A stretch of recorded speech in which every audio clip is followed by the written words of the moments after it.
Hello everyone, very good morning to all of you. मैं सूरज साहू स्वागत करता हूं आप सभी का संकल्प स्टडी सर्कल के यूट्यूब प्लेटफॉर्म पे। जैसा कि आप सभी को पता है कि हम एंशिएंट हिस्ट्री की क्लासेस कर रहे हैं, जिसमें लास्ट क्लास में हमने गुप्त वंश कवर कर लिया था। गुप्त वंश के लास्ट समय में ही क्या सामंत प्रथा शुरू हो गई थी। कौन सी प्रथा शुरू हो गई थी? सामंत प्रथा। मतलब गुप्त के ही समय में सामंत प्रथा अपने जोर शोर पर थी। सामंत प्रथा बहुत ज्यादा हुआ करती थी। एक बार फिर से बता दूं कि ये सामंत प्रथा क्या होती है। तो सामंत प्रथा ऐसा होता था कि राजा लोग अपने प्राइवेट कुछ लोगों को रखा करते थे, जिनको जमीन वगैरह दे दिया करते थे, ठीक है।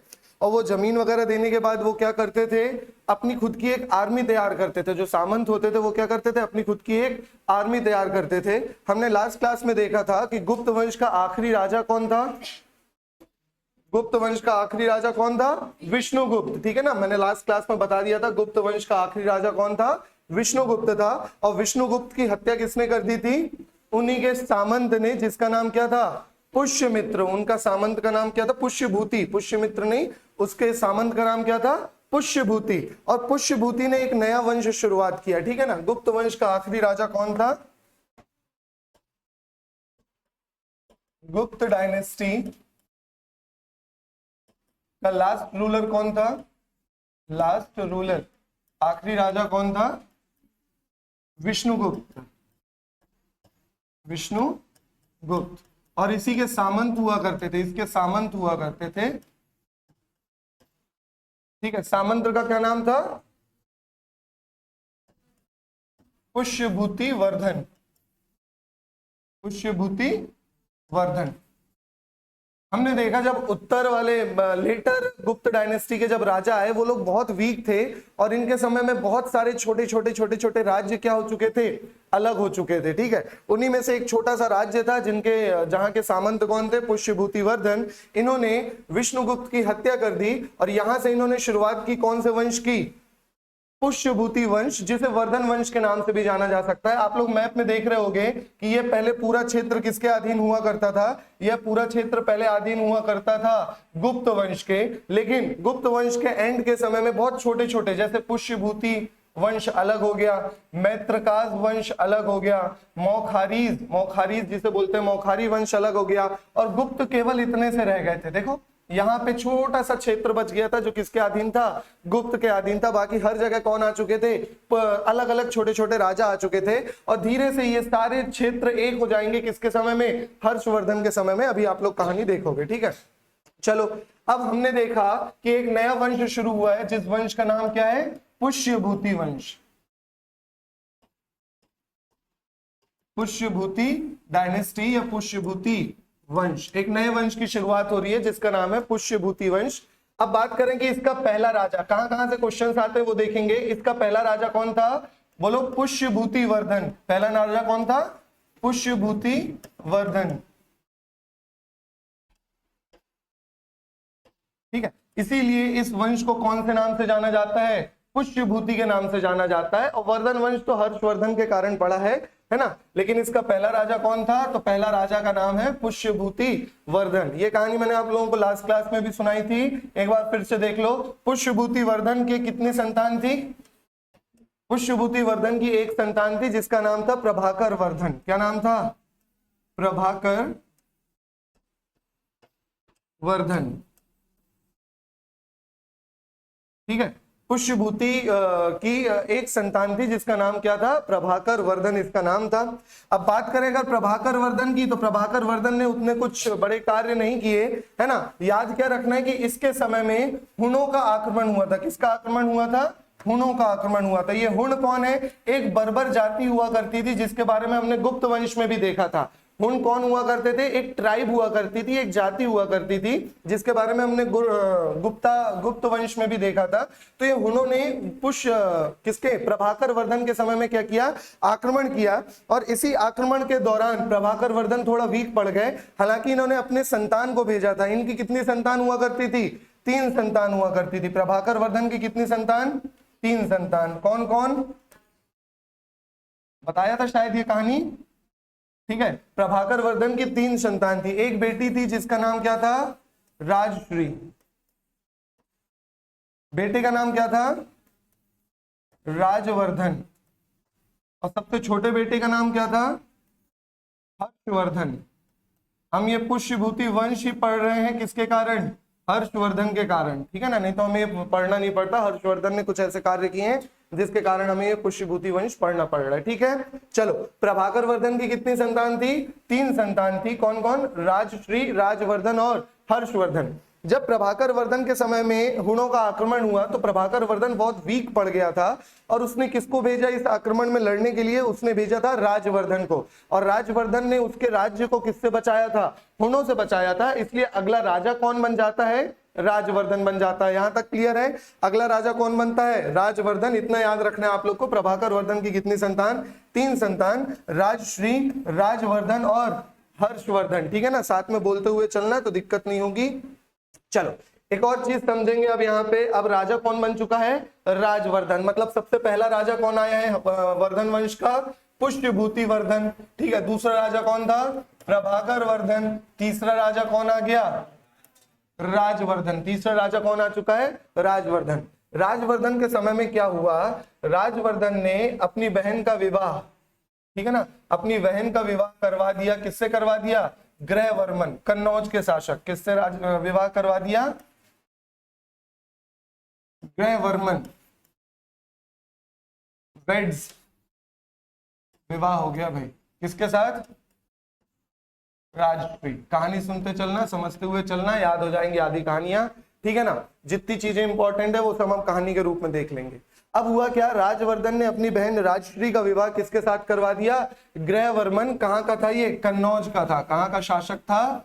कन्नौज का शासक था, कन्नौज का रूलर था। मैंने बताया गुप्त वंश के एंड होते होते बहुत सारे छोटे छोटे रूल्स, जगह, क्षेत्र टूट चुके थे। उन्हीं में से एक था कन्नौज, जिसका राजा उस समय कौन हुआ करता था? ग्रहवर्मन, जिसकी शादी किसके साथ हो गई? राजश्री के साथ हो गई। लेकिन जैसे ही विवाह हुआ, बेचारे के ग्रह नक्षत्र ही खराब हो गए। इसी के जस्ट नीचे क्या था? मालवा। इसी के जस्ट नीचे क्या था? मालवा, है ना। और यहाँ के एक राजा हुआ करते थे, उन राजा ने क्या किया? ग्रहवर्मन की हत्या कर दी, ठीक है ना। उन राजा ने क्या किया? ग्रहवर्मन की हत्या कर दी। उन राजा का नाम था देवगुप्त। क्या नाम था? देवगुप्त। अब देवगुप्त आ रहा है, इसका मतलब ये मत समझना कि ये गुप्त वंश से है। इसका गुप्त वंश से कोई लेना देना नहीं है, ठीक है ना। बस नाम है देवगुप्त। क्लियर हुआ? समझ में आ गया? कहानी क्या देखे हमने भाई? राजश्री का विवाह किसके साथ हो चुका था? ग्रहवर्मन के साथ हो चुका था। लेकिन जस्ट इसके नीचे एक शासक हुआ करता था देवगुप्त। वो देवगुप्त ने किसकी हत्या कर दी? ग्रहवर्मन की हत्या कर दी। और ऐसा माना जाता है कि राजश्री को बंधक बना लिया था, लेकिन राजश्री उसके बंधन से भाग चुकी थी, ठीक है ना। चल, अब जब ग्रहवर्मन की हत्या कर दी, ये बात पता चली किसको? राजवर्धन को। अब राजवर्धन की भाई राजवर्धन के बहनोई की हत्या कर दी गई है। राजवर्धन बौखलाते हुए आया और उसने हत्या कर दी किसकी? अपनी बहन के पति की मृत्यु का बदला लिया किसने? राजवर्धन ने। और इसने हत्या कर दी किसकी? देवगुप्त की, ठीक है। अब इस तरफ बंगाल तरफ, मैंने बताया बहुत छोटे छोटे शासन अलग हो चुके थे। इस बंगाल के क्षेत्र में, बंगाल के तरफ एक गौड़ वंश चलता था। कौन सा वंश चलता था? गौड़ वंश चलता था। यहाँ पे गौड़ वंश के जो शासक थे उनका नाम था शशांक। क्या नाम था? शशांक। इनके रिलेटेड क्वेश्चन पूछा गया है, ये चीज नाम याद रखना। शशांक नाम था। इन शशांक का दोस्त हुआ करता था कौन? देवगुप्त। हालांकि जब देवगुप्त ने ग्रहवर्मन को मारा था तो शशांक ने थोड़ी बहुत मदद भी की थी, ठीक है। तो जब शशांक को पता चला रे मेरे दोस्त को मार दिया है किसने? राजवर्धन ने, तो ये शशांक ने बदला लेने के लिए क्या किया? इसने राजवर्धन की हत्या कर दी, ठीक है ना। इसने किसको मार दिया? राजवर्धन को मार दिया, ठीक है ना। चलो, कहानी के हिसाब से पढ़ोगे तो चीजें क्लियर रहेंगी, याद होगा। क्या देखे हमने देखा कि राजश्री का विवाह किसके साथ हुआ है? बोलो भाई, लिखने पे ध्यान। राजश्री का विवाह किसके साथ हुआ है? ठीक है, किसके साथ? ग्रहवर्मन के साथ हुआ है। जैसे विवाह हुआ भाई, बेचारे के ग्रह नक्षत्र खराब हो गए, इस हिसाब से बोलोगे तो याद रह जाएगा ग्रहवर्मन के साथ विवाह हुआ है। अब ग्रहवर्मन की हत्या किसने कर दी? देवगुप्त ने ग्रहवर्मन की हत्या कर दी, ठीक है ना। अब जब देवगुप्त ने हत्या कर दी थी तो अपनी बहन का बदला किसने लिया? राजवर्धन। किसने लिया? राजवर्धन। राजवर्धन ने किसकी हत्या कर दी? देवगुप्त की हत्या कर दी, है ना। देवगुप्त का दोस्त कौन था? शशांक। कौन से वंश का था? कहां चलता था ये गौड़ वंश? बंगाल तरफ चलता था, ठीक है ना। कहां चलता था? बंगाल की तरफ चलता था, तो बंगाल के गौड़ वंश के राजा शशांक ने किसकी हत्या कर दी? राजवर्धन की हत्या कर दी। अब जब राजवर्धन की हत्या हो गई तो यहाँ पे एक चौथा राजा आया जिसका नाम क्या है? हर्षवर्धन। चौथा राजा कौन बना? हर्षवर्धन। अब जब हर्षवर्धन राजा बना तो इसने अपने भाई की मृत्यु का बदला लिया और इसने किसको मार दिया? शशांक को मार दिया। हर्षवर्धन ने किसको मार दिया? शशांक को मार दिया। ठीक है, और शशांक को मार दिया तो देखो इसके क्षेत्र, इसके हर्षवर्धन के क्षेत्र कितने बढ़ गए। कन्नौज भी हर्षवर्धन के अधीन हो गया। अभी तक डाउट ही चल रहा था ना, कभी कन्नौज ग्रहवर्मन का था, तो कभी देवगुप्त का, तो कभी शशांक का, तो कभी राजवर्धन का। अब क्लियर हो गया कि भाई फाइनली कन्नौज, मालवा, बंगाल, ये पूरा क्षेत्र किसके अधीन आ चुका है? हर्षवर्धन के अधीन आ चुका है। समझ में आ रहा है ना हर्षवर्धन क्यों पढ़ना इंपॉर्टेंट है? अब ये पूरा एक बड़ा सा क्षेत्र किसके अधीन आ चुका है? हर्षवर्धन के अधीन आ चुका है। और माना जाता है कि उत्तर भारत में, प्राचीन इतिहास में उत्तर भारत में जो अंतिम महान राजा हुआ है वो कौन है? हर्षवर्धन। ऐसा हम नहीं कह रहे हैं या आपको नहीं कहना है, ऐसा साक्ष्य मिले हैं। किसके द्वारा? हर्षवर्धन ने खुद, एक कवि थे हर्षवर्धन, खुद बहुत सारी किताबें लिखे हैं, है ना, हर्षवर्धन द्वारा। ठीक है ना, तो ऐसा साक्ष्य मिला है। पहला किसके द्वारा? हर्षवर्धन की किताबों के द्वारा। दूसरा, इनके एक दरबारी कवि हुआ करते थे जिनका नाम था बाणभट्ट। कई बार एग्जाम्स में इनका नाम डायरेक्ट पूछता है, दरबारी कवि कौन थे? बाणभट्ट, और इनकी किताबों का नाम डायरेक्ट पूछता है। तीसरा, एक और साक्ष्य मिलता है ना, ये सारी कहानी जो हम देख रहे हैं इसके साक्ष्य एक और मिलता है। इनके राज्य में एक चीनी कवि आया था, चीनी दरबारी आया था, जिसका नाम क्या था? जिसका नाम था हुइनसांग। क्या नाम था? हुइनसांग। लिखते हैं हम TSANG, लेकिन पढ़ते क्या है? हुइनसांग। इनके दरबार में हुइनसांग नामक एक चीनी यात्री आया था जिसने एक किताब लिखी है ही क्यू की, है ना, सी क्यू की या ही क्यू की नाम मिलता है। चाइनीज, चाइना का थी, तो उसी तरीके की किताब का नाम रहेगा जिसमें ये सारा वर्णन मिल रहा है जो ये हमने कहानी देखे हैं। क्लियर हुआ यहाँ तक? समझ में आया? याद रहेगा कि ये सारी कहानी हमने कहाँ से देखे हैं? तो भाई ये सारी कहानी देखे हमने हर्षवर्धन की किताब से। हर्षवर्धन की किताब के अलावा हर्षवर्धन के ही एक दरबारी कवि हुआ करते थे जिनका नाम क्या था? जिनका नाम था बाणभट्ट, है ना। और एक और चीनी यात्री आया था किसके दरबार में? हर्षवर्धन के दरबार में, जिसका नाम क्या था? हुइनसांग। यहां तक की कहानी समझ में आ गई, याद हो गई? आगे बढ़े, ठीक है ना। चलो, क्या देखा हमने? हमने देखा कि वर्धन वंश या पुष्यभूति वंश का संस्थापक कौन था? पुष्यभूति वर्धन। बोलते चलो, अब रिवीजन करो। वर्धन वंश या पुष्यभूति वंश का संस्थापक या पहला राजा कौन था? पुष्यभूति वर्धन। पुष्यभूति वर्धन के बाद इनका संतान कौन हुआ? प्रभाकर वर्धन। क्वेश्चन पूछा गया है, प्रभाकर वर्धन के समय में किसका आक्रमण हुआ था? हुणों का आक्रमण। ये नाम अगर किसी को नया लग रहा हो तो पिछली क्लासेस में हमने देखे हैं, गुप्त वंश, स्कंद गुप्त के समय में भी किसका आक्रमण हुआ था? हुणों का आक्रमण हुआ था। गुप्त वंश याद है?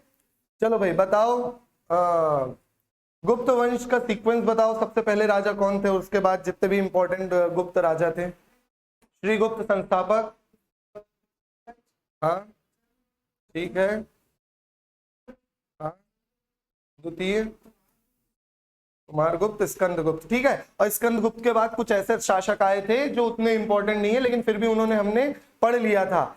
ऐरण अभिलेख किसके समय में? क्या नहीं? ऐरण अभिलेख, हाँ ऐरण अभिलेख। बहुत ज्यादा होली हो गई लग रहा है। ऐरण अभिलेख, ऐरण अभिलेख भानुगुप्त, ठीक है। क्या है ऐरण अभिलेख में? बहुत इंपॉर्टेंट है ये। ऐरण अभिलेख में क्या है? हाँ, भारत में सबसे पहले सती प्रथा के अगर साक्ष्य मिलते हैं तो वो कहां से मिलते हैं? ऐरण अभिलेख। किसके समय में? भानुगुप्त के समय में। कहां है? सागर, मध्य प्रदेश, ठीक है। ये सारी इंपॉर्टेंट चीजें ये याद रखना। चलो, तो हमने देखा गुप्त वंश के समय में ही क्या हुआ था? हुणों का आक्रमण हुआ था। वही हुणों का आक्रमण किसके समय में हुआ है? प्रभाकर वर्धन के समय में हुआ है। प्रभाकर वर्धन थोड़ा वीक पड़ गए थे, इसीलिए उन्होंने अपनी संतान को भेजा। संतान का नाम क्या था? राजवर्धन। प्रभाकर वर्धन की कितनी संतान? 3 संतान। कौन कौन सी? राजश्री, राजवर्धन, हर्षवर्धन, ठीक है ना। चलो, अब राजश्री का विवाह किसके साथ हुआ था? राजश्री का विवाह किसके साथ हुआ था? ग्रहवर्मन के साथ हुआ था। ग्रहवर्मन की हत्या किसने कर दी? देवगुप्त। देवगुप्त की हत्या किसने की? राजवर्धन। राजवर्धन की हत्या किसने की? शशांक कहाँ का था?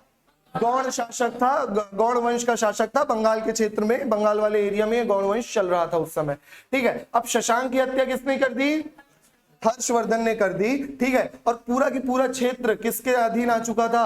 हर्षवर्धन के अधीन आ चुका था। ठीक है, और हमने देखा ये सारे साक्ष्य किसके द्वारा मिलते हैं? खुद हर्षवर्धन, बाणभट्ट और ह्वेनसांग के समय के साक्ष्य मिलते हैं। ये सारी चीजें अब हम देखेंगे। चलो, गुप्त वंश के बाद जो उनके अधीन सामंत अथवा शासक थे, उन्होंने अपने आप को क्या कर दिया? स्वतंत्र घोषित कर दिया। ठीक है, जो स्टोरी मैं सुनाया हूं अब वही स्टोरी आएगी, उसी को देखेंगे।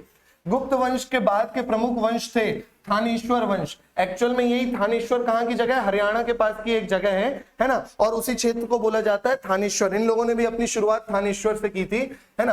पुष्यभूति वंश, कन्नौज के मौखरी वंश, कन्नौज वाला देखे अपन ने, ठीक है ना। चलो, वल्लभी के मैत्रक वंश और गौड़ वंश। गौड़ वंश कहाँ के थे? बंगाल के थे। और भी बहुत सारे छोटे छोटे वंश थे जिन्होंने गुप्त के बाद अपने आप को क्या कर दिया था? स्वतंत्र कर दिया था। ये हमने मैप में देख लिए थे। पुष्यभूति वंश के बारे में जानकारी के प्रमुख स्रोत निम्न है। हर्षचरित्र, देखो अब ये दो किताब का नाम याद रखो। पहला हर्षचरित्र किसके बारे में? हर्षवर्धन के बारे में। और दूसरा कादम्बरी। ठीक है, दूसरी किताब का नाम क्या है? कादम्बरी। ये दोनों किताब कौन किसके द्वारा लिखी गई हैं? बाणभट्ट के द्वारा। ठीक है, दोनों किताब किसके द्वारा लिखी गई हैं? बाणभट्ट के द्वारा। और हर्षवर्धन ने खुद दो किताब लिखी हैं जिनका नाम है प्रियदर्शिका और रत्नावली।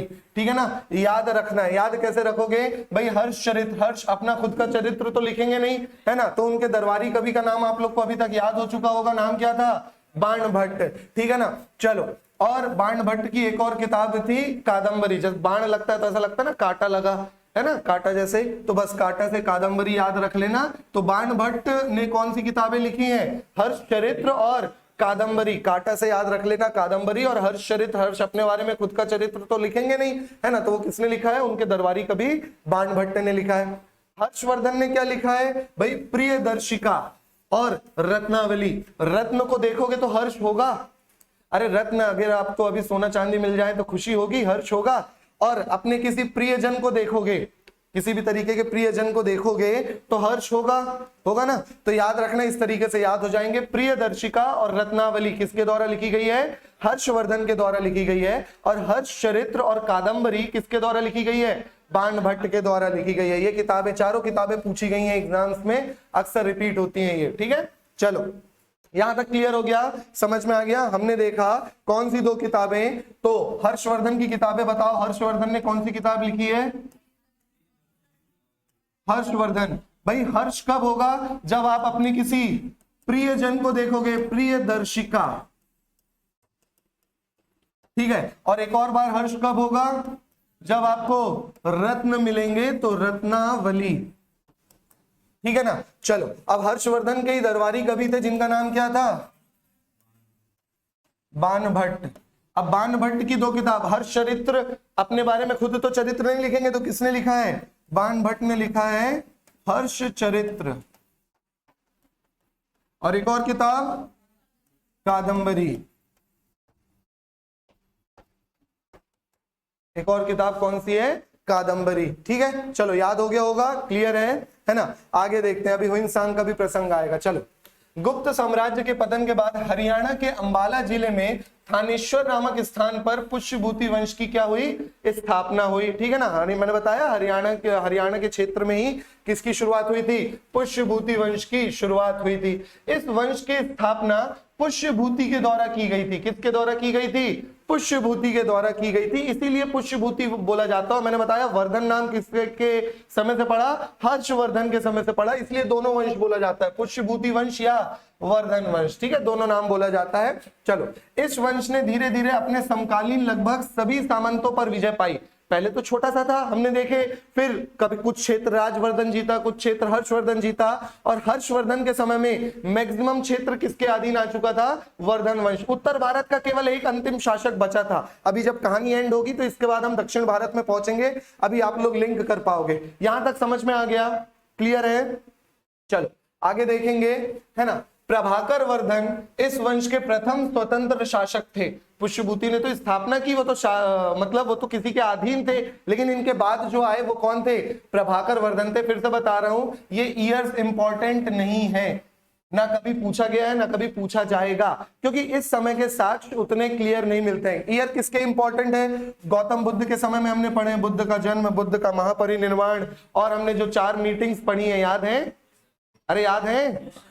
चलो ठीक है। जैन धर्म की हमने जो 2 संगतियां पढ़ी हैं, 2 मीटिंग्स हुई हैं, ठीक है। उनके अध्यक्ष कौन हुआ करते थे, ये सारी चीजों की डेट इंपॉर्टेंट है। शक संवत कब शुरू हुआ, ठीक है, विक्रम संवत कब शुरू हुआ, ये सारी चीजों की डेट इंपॉर्टेंट है। बाकी यहां से ये डेट्स नहीं पूछी जाएंगी, ठीक है ना।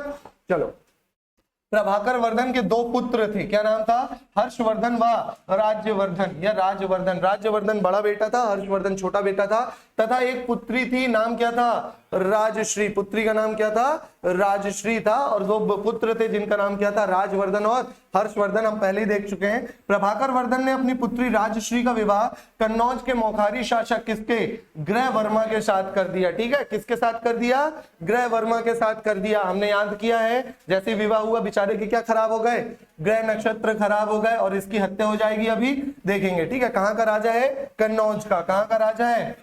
कन्नौज के शासक ग्रहवर्मन। और ये भी याद रख लेना, मौखारी शासक है, मौखिरी या मौखारी शासक बोला जाता है, मौखरी शासक था ग्रहवर्मन।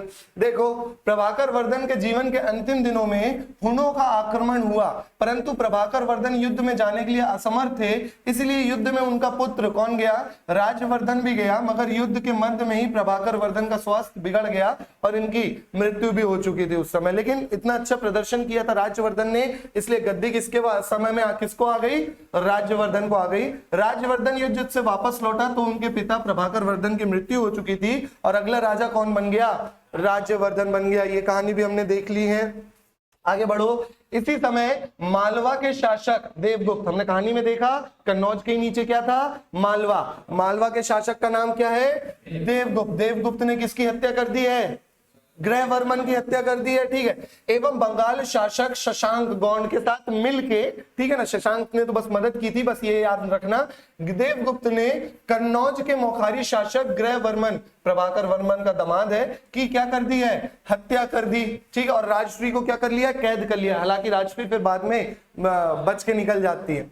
राजश्री को की इस अवस्था की सूचना पाकर राजवर्धन ने बदला लेने का संकल्प लिया और सेना के साथ युद्ध अभियान पर निकल पड़ा। मालवा के शासक देवगुप्त को उसने पराजित कर दिया, परंतु गौड़ शासक शशांक ने राजवर्धन की छल से क्या कर दी? हत्या कर दी। हमने दोनों चीज देख ली। राजवर्धन ने किसकी हत्या कर दी है? देवगुप्त की। और शशांक ने किसकी हत्या कर दी? राजवर्धन की हत्या कर दी है। पूरी हमने कहानी देख ली। आगे देखो, राज्यवर्धन की हत्या के उपरांत हर्ष ने शशांक से बदला लेने की, हर्ष मतलब अपना हर्षवर्धन, ठीक है ना, शशांक से बदला लेने की प्रतिज्ञा के साथ थानेश्वर का राजा बना, ठीक है। कब बना? 606, मत याद रखो, 606 भी है ना, कोई एग्जाम में नहीं पूछा जाएगा ना पूछता है। उसने शशांक से बदला लेने के लिए अभियान प्रारंभ किया। तभी सूचना मिली कि उसकी बहन राजश्री कैद से निकलकर विंध्य के जंगलों में चली गई है। ये चीज इंपॉर्टेंट, मैंने बताया आप लोग को, राजश्री क्या हो गई थी? बच के निकल गई थी, भाग गई थी। और किसकी मदद से? दिवाकर मित्र की मदद से। ये कौन है? एक बौद्ध भिक्षु है। ये कहानी छूट गई है ना। हर्षवर्धन को पता चलता है कि भाई बच के निकल गई है, तो वो खोज करने निकलता है कि मेरी बहन कहाँ है, ठीक है। तो एक बौद्ध भिक्षु रहते हैं दिवाकर मित्र, ये उसको सती होने से बचाते हैं। सती प्रथा तो आप लोग देख चुके हो, गुप्त वंश में ही साक्ष्य मिल गया हमें, शुरू हो चुकी है। तो ये किसको? राजश्री को सती होने से बचाते हैं, है ना। और इसी दिवाकर मित्र की मदद से राजश्री का पता चलता है। तब हर्षवर्धन क्या करता है? राजश्री को लाता है। और एक्चुअल में ये कहा जाता है कि वास्तविकता में शासन तो हर्षवर्धन कर रहा था, लेकिन उसने गद्दी पे किसको बैठा के रखा था? अपनी बहन राजश्री, ठीक है ना, क्लियर है। चलो, एक बौद्ध भिक्षु दिवाकर मित्र के सहयोग से राजश्री को खोज लिया जब वह सती होने जा रही थी। क्लियर होगा यहां तक? सती होने जा रही थी, उतना इंपॉर्टेंट नहीं, बस याद रखो दिवाकर मित्र। किसकी मदद से? दिवाकर मित्र बौद्ध भिक्षु थे, इसकी मदद से क्या किए हैं? इसकी मदद से राजश्री को खोजे हैं। नाम याद रहेगा, क्या नाम है? दिवाकर मित्र, ठीक है। दिवाकर मित्र की मदद से किसको खोजे हैं? राजश्री को खोजा है। किसने? हर्षवर्धन ने, बौद्ध भिक्षु हुआ करता था। आगे देखो, राजश्री जो अपने पति के राज्य कन्नौज का उत्तराधिकारिणी थी, है ना, हर्ष की सहायता से शासन करने लगी। हर्ष की सहायता से मतलब गद्दी पे कौन बैठा था? राजश्री। वास्तविक शासन कौन कर रहा था? हर्षवर्धन। वास्तविकता यह है कि हर्षवर्धन ने स्वयं कन्नौज के शासन करना आरंभ कर दिया था। नाम के लिए गद्दी पे किसको बैठाया था? राजश्री को। हर्षवर्धन ने अपनी राजधानी कन्नौज में स्थापित कर ली, ये भी एक इंपॉर्टेंट पॉइंट है, ठीक है। इसके पहले जो राजधानी थी वह कहां हुआ करती थी? थानेश्वर हुआ करती थी, हरियाणा में थानेश्वर, ठीक है। लेकिन हर्षवर्धन ने कहां स्थापित कर ली इसको? कन्नौज में स्थापित कर ली, ठीक है ना, क्लियर है। अब आप लोग अगर मैप में देख पा रहे होंगे तो ये पूरा क्षेत्र किसके अधीन आ चुका है? हर्षवर्धन के अधीन आ चुका है, ठीक है ना। तो उत्तर भारत का अंतिम महान शासक अगर कोई है तो छोटे मोटे तो ऐसे आए हैं बहुत, लेकिन उत्तर भारत का अंतिम महान शासक की अगर बात करें तो वो कौन है? अपना हर्षवर्धन। क्लियर हो गया? यहां तक समझ में आ गया? चलो क्लियर है। आगे देखें, ये सारी कहानी मैंने बता दिया हूं। हुइनसांग एक चीनी यात्री था, ठीक है ना। कई बार डायरेक्ट क्वेश्चन पूछा है कि हुइनसांग, क्योंकि आप लोग डायरेक्ट कई बार कंफ्यूज हो गए, हुइनसांग, फाहियान, ठीक है, बहुत सारे चीनी यात्री आए हैं जिससे कंफ्यूजन होता है। तो H for Harshvardhan, H for Hiuen Tsang, याद रहेगा। हुइनसांग किसके समय में आया? हर्षवर्धन के समय में आया। दोनों का नाम किससे शुरू हो रहा है? एच से शुरू हो रहा है। हिंदी में भी जाओगे तो हा से दोनों का नाम शुरू हो रहा है ना। तो इसलिए याद रखना, हुइनसांग किसके समय में आया है? हर्षवर्धन के समय में आया है। अब आप लोग एक चीज और क्लियर करो, अभी जब आप लोग दक्षिण भारत पढ़ोगे तब फिर हुइनसांग का नाम आएगा कि हुइनसांग इसके समय में भी आया है। तो ऐसा जरूरी है क्या कि अगर कोई आ रहा है तो वो हर्षवर्धन के ही समय में और किसी राजा के क्षेत्र में नहीं जा सकता? ऐसा जरूरी है क्या? नहीं, है ना। तो और भी नाम मिलेंगे। सबसे पहले जो आया भारत में एंटर किया तो वो किसके समय में किया? हर्षवर्धन के राज्य में किया। लेकिन जब हर्षवर्धन का राज्य घूम लिया तो वहीं बैठा थोड़ी रहेगा, वो और भी कहीं जगह गया है, ठीक है ना। तो अभी दक्षिण भारत पढ़ेंगे तो और भी नाम आएगा, तो परेशान मत होना कि आप तो बोले थे कि हर्षवर्धन में सबसे पहले आया है, फिर उसके बाद और भी राजाओं के यहाँ गया है। चलो, हर्षवर्धन के समय भारत आया था। यह नालंदा विश्वविद्यालय में बौद्ध धर्म की शिक्षा ग्रहण करने के उद्देश्य से आया था। चलो, अब आप लोग के लिए एक क्वेश्चन है, बताओ भाई, शुरुआत करो। इसके पहले कौन आया था जो बौद्ध धर्म की शिक्षा लेने आया था, लेकिन उसको पकड़ के कौन सी शिक्षा दिलवा दी गई थी? ब्राह्मण धर्म की शिक्षा दिलवा दी गई थी। कौन था उस व्यक्ति का नाम बताओ? हाँ, अब बताओ नाम, उस व्यक्ति का नाम। हाँ, होली बहुत हुई है ना। हाँ हाँ हाँ, बताओ भाई, नाम ही तो पूछेगा। हाँ, चलो, उसने क्या बनवाया था? किसे याद? गरुड़ शिलालेख उसको क्या बोला जाता है?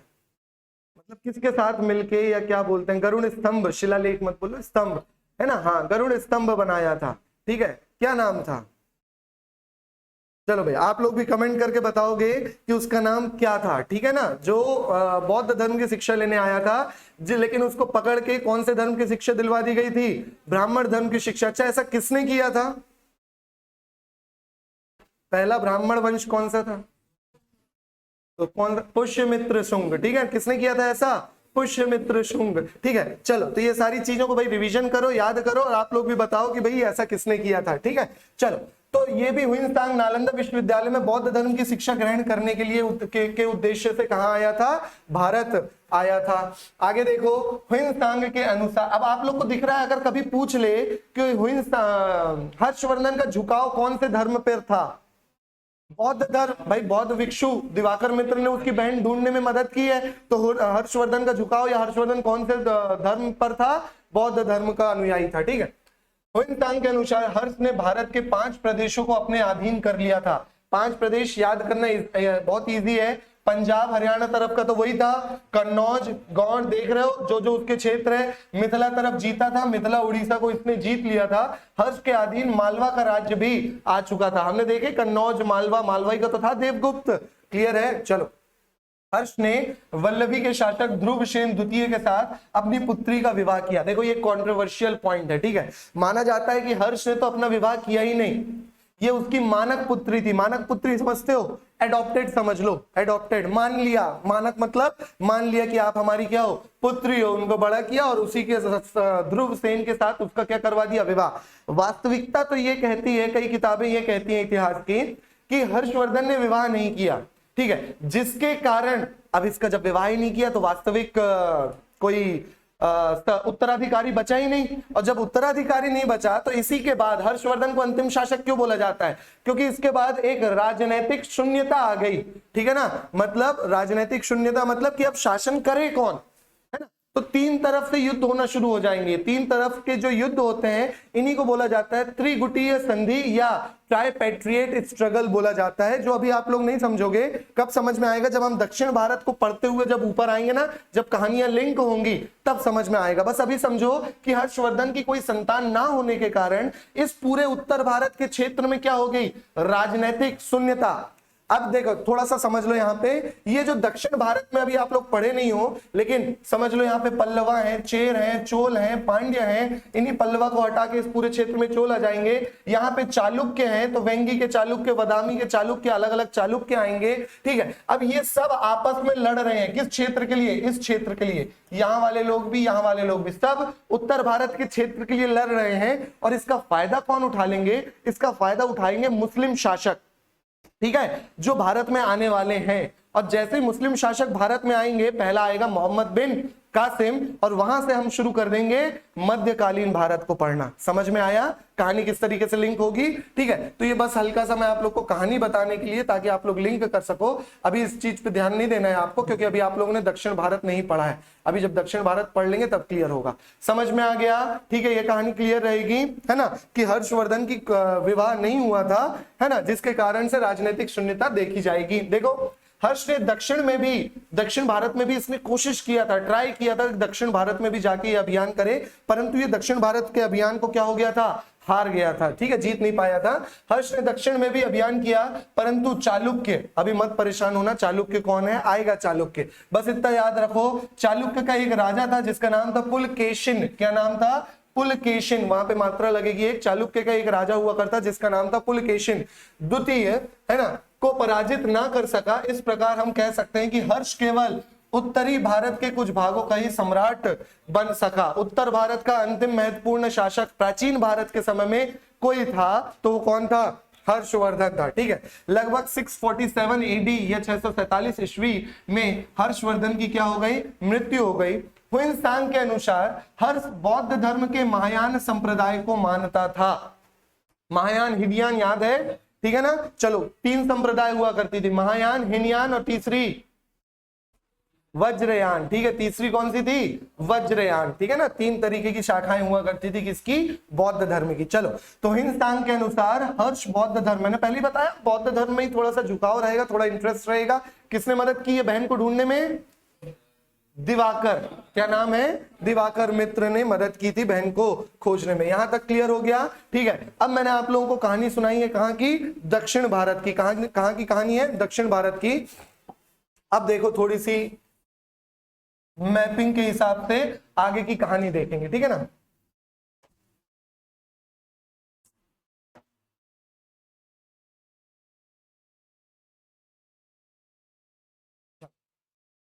समझो, अब देखो ये वाला क्षेत्र आज आप लोग जानते हो किस नाम से? बांग्लादेश के नाम से। ठीक है,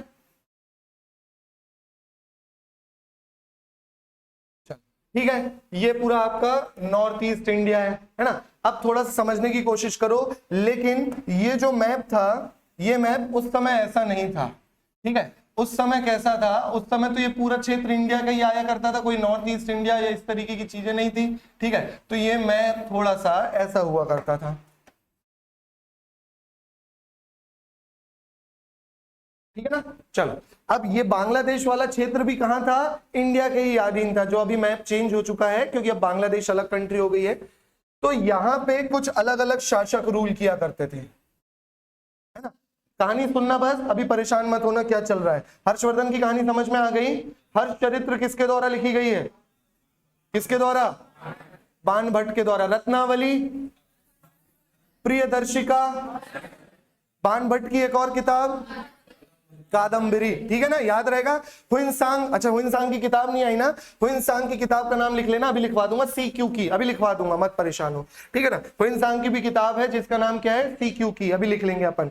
ठीक है, चलो CQ की, कहीं कहीं ही क्यू की भी मिलता है, CQ की याद रखना। नाम से परेशान मत होना भाई, चाइनीज थे तो ऐसे ही नाम रहेगा।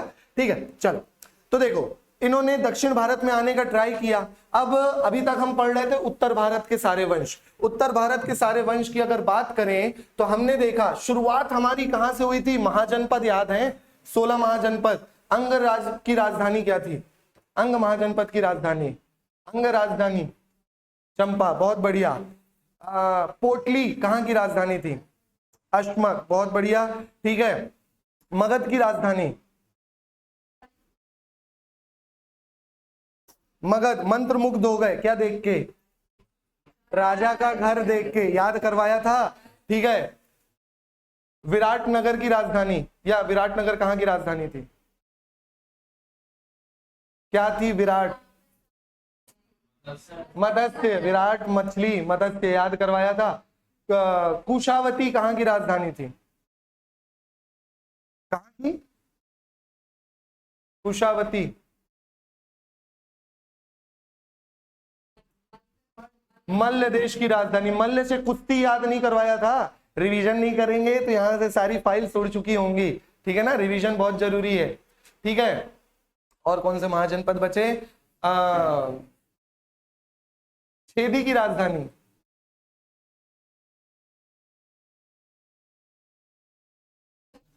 मैं राज्य बोलूंगा या राजधानी बोलूंगा, आपको बताना है। छेदी, शक्तिमती। अरे छेद करने के लिए शक्ति चाहिए, है ना। और क्या देखे थे हमने? तक्षशिला की बता दो चलो। अरे हाँ, क्या थी? गांधार। शिला में धार करेंगे ना, चलो याद रखो भाई। ठीक है ना, ये सारी चीजें रिवीजन करो। तो देखो, तो ये महाजनपद के समय में एक राजधानी मतलब एक क्षेत्र निकल गया था, मगध का क्षेत्र। और मगध में ही कौन सा वंश शुरू हुआ था? कौन सा वंश शुरू हुआ था भाई? हर्यक वंश शुरू हुआ था। हर्यक वंश के बाद फटाफट बताओ, हर्यक वंश के बाद कौन सा वंश? नाग वंश। नंद वंश नहीं, कौन सा वंश था? नाग वंश, जिसे आप लोग शिशुनाग वंश के नाम से भी जानते हो। नाग वंश के बाद, नाग वंश के बाद आया था नंद वंश। नंद वंश के बाद कौन सा वंश? मौर्य वंश। सातवाहन कहां पहुंच गए भाई? चंद्रगुप्त मौर्य को, अशोक को गायब कर दिए। ठीक है ना, कौन सा वंश? मौर्य वंश के बाद कौन सा वंश? शुंग वंश। मौर्य वंश के बाद शुंग वंश के बाद शुंग वंश के बाद कण्व वंश के बाद सातवाहन वंश के बाद, हाँ, छोटा छोटा वकाटका वंश वगैरह वगैरह। ठीक है, और ये तो देसी वाले थे। और विदेशी वाले कौन से? इंडो ग्रीक, शक, पहलव। ये पहलव है। अभी आप लोग को मैं पल्लव की कहानी सुनाऊंगा। पहलव और एक और, बहुत बढ़िया, कुषाण। ठीक है ना, रिवीजन करते रहो, अदरवाइज ये सारी चीजें भूल जाएंगे। ये चीज हमने पढ़ा। कुषाण वंश का आखिरी राजा, जिसके बाद कौन सा वंश शुरू हो गया था?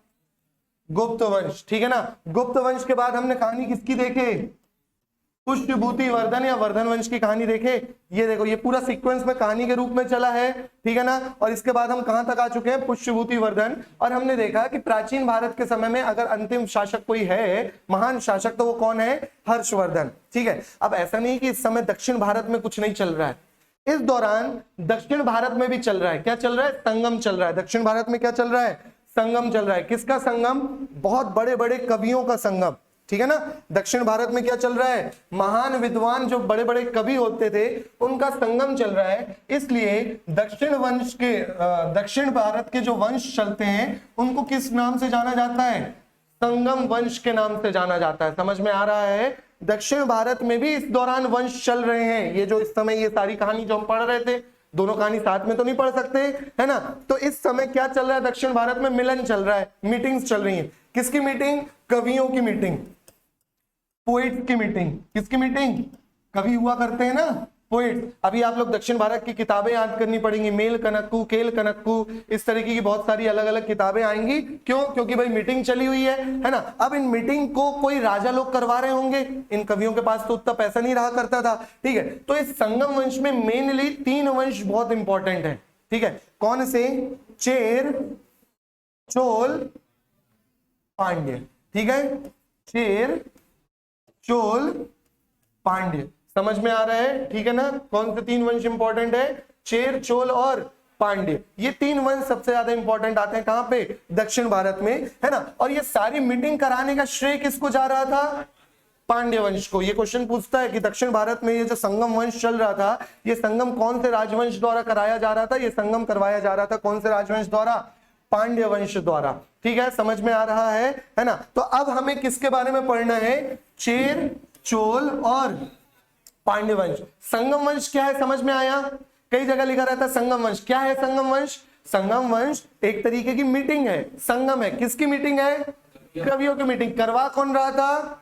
पांड्य वंश करवा रहे थे। लेकिन अब पांड्य वंश ये थोड़ी बोलेगा कि सिर्फ मेरे क्षेत्र के राजा लोग आएंगे, है ना। इन्होंने क्या किया है, इन्होंने बोला कि अलग अलग क्षेत्र के भी राजा आओ। ठीक है, सॉरी राजा मतलब कवि लोग आओ, बैठो साथ में मीटिंग करो और जो भी चीजें हैं लिखो। ठीक है, तो इस तरीके की कितनी मीटिंग पाई गई है? 3 मीटिंग पाई गई है। कितनी मीटिंग्स पाई गई हैं? 3 मीटिंग, जिसके बारे में अभी डिटेल में देखे जाएंगे। बस इतना याद रखो, 3 बहुत। और ये कोई मीटिंग ऐसी नहीं है कि आए हैं 1 घंटा बैठे हैं चल दिए। ये मीटिंग 100 साल 150 साल चली है ना। कभी कभी तो ये कवि हैं, ये स्वर्ग सिधार गए तो इनके बाद उनके बेटे आके उस मीटिंग को कंप्लीट किए हैं, वो किताबों को कंप्लीट किए हैं। ठीक है, क्योंकि सब कवियों की मीटिंग, तो एक एक मीटिंग जो हुई है, जैसे मैंने बताया 3 मीटिंग, एक एक मीटिंग 100 150 साल चली है। ठीक है, और इन मीटिंग्स में बहुत बड़ी बड़ी किताबें, ग्रंथ लिखी गई हैं। पहली वाली के तो साक्ष्य नहीं मिलते हैं, दूसरी तीसरी के साक्ष्य मिलते हैं, जो अभी हम देखेंगे। ठीक है ना। अगस्त ऋषि का नाम सुने हो? अगस्त ऋषि, आप लोग माइथोलॉजी देखते होगे, रामायण महाभारत, तो अगस्त ऋषि का नाम आता है ना। अगस्त ऋषि द्वारा ये मीटिंग्स करवाई जा रही थी, वो अभी आप लोग देखोगे। चलो, है ना। अब इस दौरान मैं पहले आप लोग को एक ओवरव्यू दे रहा हूं कि आप लोग पढ़ने क्या वाले हो, है ना। जब देखो, हर एक राजवंश का शुरुआत होती है, एक पीक होती है। मतलब पीक मतलब जब वो सबसे ज्यादा फेमस है, सबसे ज्यादा फैल चुका है, ठीक है ना, सारे क्षेत्रों में। फिर उसके बाद डाउनफॉल भी होता है। डाउनफॉल मतलब अब उतने महत्वपूर्ण राजा नहीं है ना, और वो वंश बर्बाद हो गया। ठीक है, तो ऐसा हर वंश में होता है। चोल वंश, एक समय चेर, पांड्य, चोल आया। एक समय ऐसा आया जब चोल वंश बहुत महत्वपूर्ण हो गया और इन सबको कैप्चर कर लिया।